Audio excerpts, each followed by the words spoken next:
Welcome back to the Law and Crime Network, ladies and gentlemen. I'm Heather Hansen, and we once again have a case out of Florida. This time it's the case of Florida versus Vasata. Let's listen to our own Rachel Stockman tell us about it. Super Bowl Sunday 2017, 3 young adults gunned down at a backyard party, a local Florida community shaken. There were just shots fired in our neighborhood. A neighbor called 911. Don't go outside. There was a bunch of gunfire. Somebody please call an ambulance or call 911.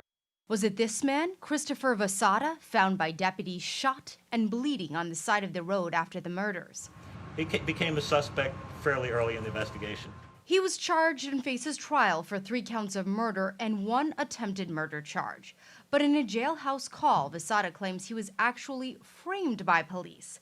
The only surviving eyewitness could be key to the prosecution's case, but he's behind bars himself. He just said somebody came in their backyard and started shooting. Watch live gavel-to-gavel coverage of this trial coming up on the Law and Crime Network. I'm Rachel Stockman for Law and Crime. All right, ladies and gentlemen, there's just a little bit about the case. I want to bring in our own Gene Rossi, Law and Crime legal analyst. Gene, welcome, and what do you think? This is a crazy case. I had one like this, United States versus Anthony Weasel Jasper. It was basically a home invasion, one drug gang going after another drug gang. Brings back memories. Yeah, and what kind of memories? I mean, do you think the defense is doing a good job at pointing at Luke and these unknown issues that are going on in the case with the possibility that Luke is actually the true suspect? Yes, here's the problem with these cases. Your main witness is not somebody you want to embrace and invite over your house for Thanksgiving dinner. He's a drug dealer. Right. He's pled guilty to federal charges. We had the same witness in my case. Is the defense doing a good job? Yes, because they're pointing ever so slightly the reasonable doubt arrow towards, I affectionately call him Luke with tattoos and the Superman outfit. I think it's Batman, isn't it Batman? Is it Batman or Superman? It's Batman. I think he's more the Batman type. I don't know if Luke would ever make a good Clark Kent, but I think he did pretty well as Batman. Yeah, those pictures have come up again and again, and I think that we'll continue to see them again and again. But Gene, you made a really good point about the witness, the key witness, Verpagel, and how he's really not the best witness for the prosecution. They have to do what they can with him, but it really gives something for the defense to play with, didn't it?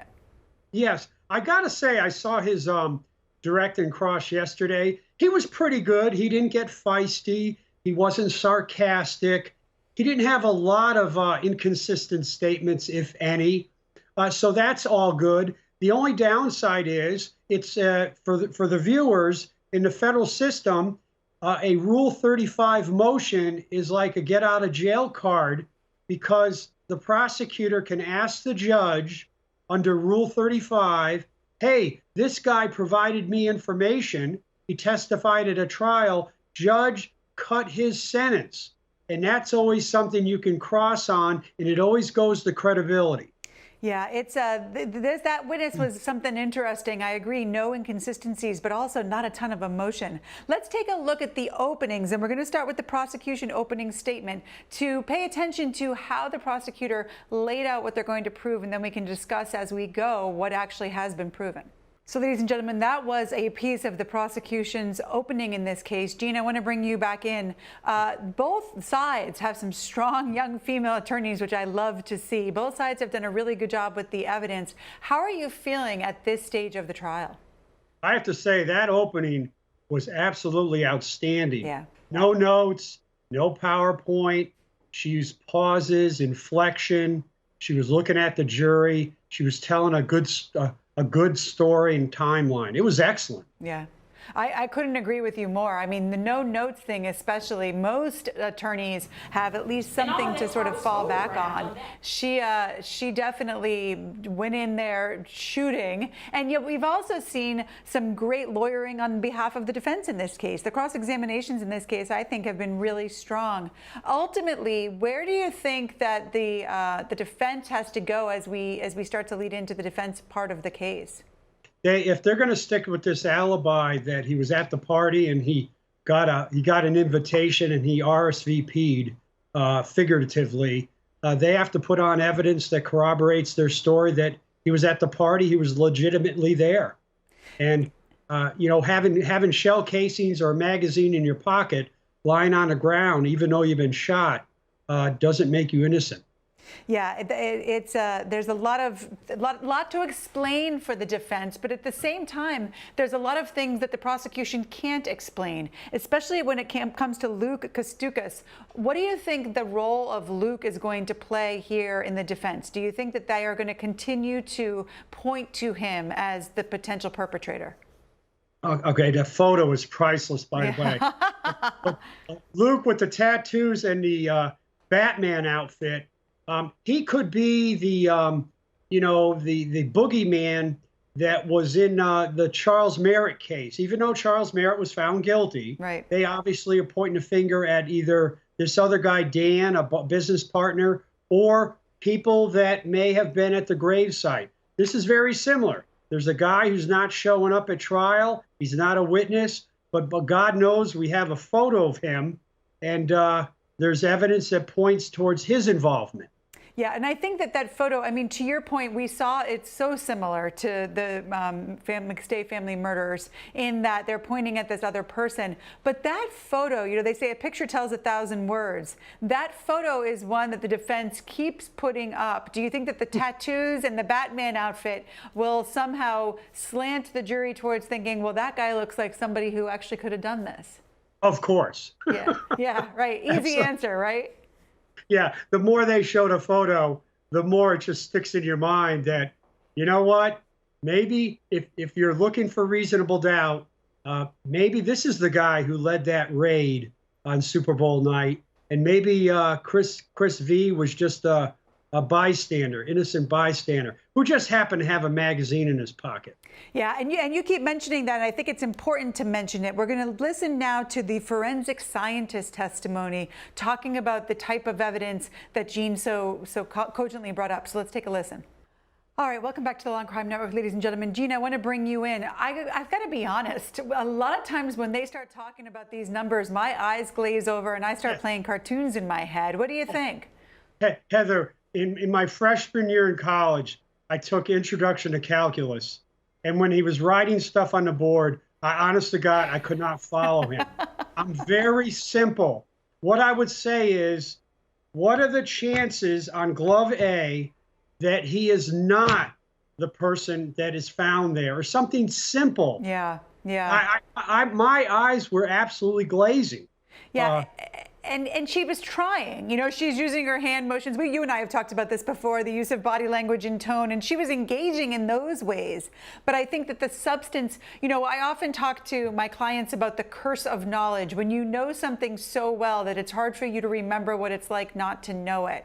And sometimes with these particular witnesses, I think they have the curse of knowledge where they know this stuff so well that they forget that the jurors, they're not even like our audience who watches trials all the time. This is the first time that many of them are hearing this type of testimony. Do you think that they walked away from that witness with an understanding of what the DNA evidence showed? No. And I got to tell you this. The beauty of a federal, I was in front of the grand jury a lot, not as a target or defendant, but as the prosecutor. And I was amazed. You had 23 people in the room. And I was absolutely amazed after I called the witness. I would say, do you have any questions? And their questions were so simple, so basic. And I was embarrassed because I didn't bring out that simplicity. And I always learned that don't assume just because you understand it, just because you have been living with it for 5 weeks, and that the witness understands. These jurors are tabula rasa. They have no clue. Yeah, and what a great lesson for you in remembering to bring it back and try to overcome that curse of knowledge, Gene. So, ladies and gentlemen, there is some testimony about the inability to identify the shooters by face. Gene, I want to bring you back in. Yeah. You had talked about the fact that he was consistent, he was not snarky, but he's also he has a very bland affect, and he sort of isn't super charismatic or likable. Do you think that matters?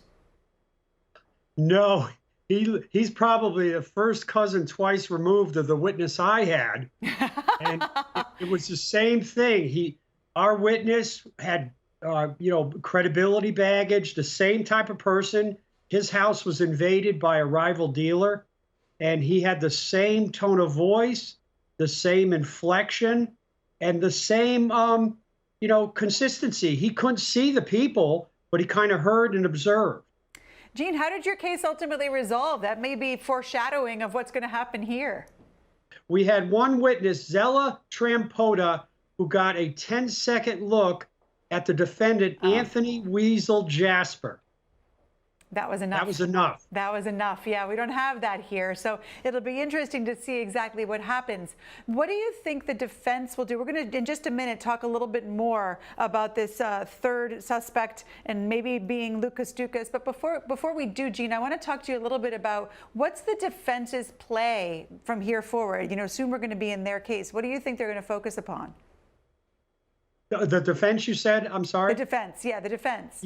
Yeah, they're going to focus on, if they want to stick with that alibi, that the defendant was there, Chris Vasata was there, or this Luke with the Batman outfit. Yeah. He's the man who was one of these two distinct firearms with the big flashes. Yeah, we're going to right now take a little look at Vorpagel on cross-examination. But after we come back, Gina, I want to talk to you about the differing styles of the attorneys in this case. But let's take a look at that cross-exam. All right, ladies and gentlemen, this is why we have the best trial attorneys here at the Law and Crime Network, because they tell us exactly what we're going to hear before we hear it. Gene, you mentioned that rule a little bit earlier. Why don't you explain for the audience exactly what was going on just there? Right.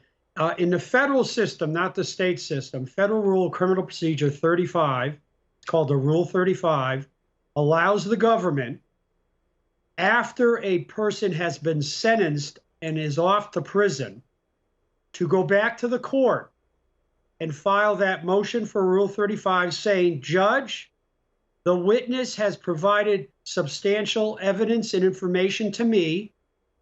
Please cut his sentence. And it's up to the judge to ignore the motion or grant it, and the percentage cut is always up to the court. Yeah, and it's a big incentive for that witness to testify and to do things that are helpful to the prosecution, but it's also helpful to the defense to point it out, to show that he has a reason to be testifying in a way that's supportive of the prosecution. Do you think the jury gets all that? No, and here's why. It goes back to my grand jury experience. When I would explain it to the grand jury, they always had questions. Exactly what a motion is. What's this 35 mean? What's the Federal Rule of Criminal Procedure? And I don't know if the prosecutor explained that before it came up in the direct, but if they did not, you have a lot of confused jurors. But a good defense attorney will get up on cross and they'll define it. Right. And what they'll say is this, that the witness has to please the prosecutor or that motion will not be filed at all. And if they don't like what you testify to, they don't have to file the motion, and you will do anything to please that prosecutor. I've seen it 100 times. And Gene, that's a great word. That word, words are so important in what we do. And please the prosecutor certainly puts that right idea in the jury's mind that the defense wants. We're going to take a quick break, ladies and gentlemen. When we come back, we are going to watch and discuss the motion to dismiss that was made by the defense at the end of the prosecution's case. So stay tuned. All right, Gene Rossi, I want to bring you in because I want to bring our audience a little bit behind the curtain. We saw there, at least on the prosecution side, it's a little bit harder for me to tell from the defense side, that it was a different attorney arguing the motion than the one that we saw giving the opening. How do you handle that in your office? And then I'll tell you a little bit about how that's the same or different than mine. When you have a close case like this possibly could be, and you have it appears to be a less experienced attorney, let the less experienced do the opening. Yeah. Okay, under promise, overperform. But for the closing and the Rule 29, because if you lose the Rule 29, that's it. Yes. Okay, you don't have a second bite at the apple. You have a more experienced person doing a Rule 29 if it's a close case. If it's a slam dunk, you don't. And the Rule 29 is that motion that we're talking about right here. Yeah, I'm sorry. Yeah, it's yeah. Yeah. And So she's a very experienced attorney, and she did an outstanding job. And the defense attorney did a good job. Problem with her argument is circumstantial evidence is equal as direct. That's it. That's absolutely right. You know, the thing that's difficult when we're watching is that as the defense attorney, you have to argue something. You know, if you have any little piece of an argument because you want to create an appellate record, a record so that you have some reason for appeal. So she was sort of arguing with a weaker argument than the prosecutor. But I agree that the prosecutor did a fabulous job. Sometimes at our office, we have some people who are stronger on the law and our appellate attorneys who will handle those types of motions, and then the more litigator/trial attorney will handle the witnesses. But in general, I think the bottom line is no matter how you split it up, it's really nice for the attorneys to have more than one person who's able to step into their role and focus on their part of the case, don't you think? Yes, and if you have two co-equals basically trying a case, it's a force multiplier. Synergy, 1 + 1 = 5. Because you can talk about strategy, and it forces each attorney to learn that case pretty good. Yeah, I couldn't agree with you more. Synergy is the perfect word. Ladies and gentlemen, when we come back, we're going to switch around a little bit and talk about a different case. We're going to speak about the McStay family murder, so stick around with us.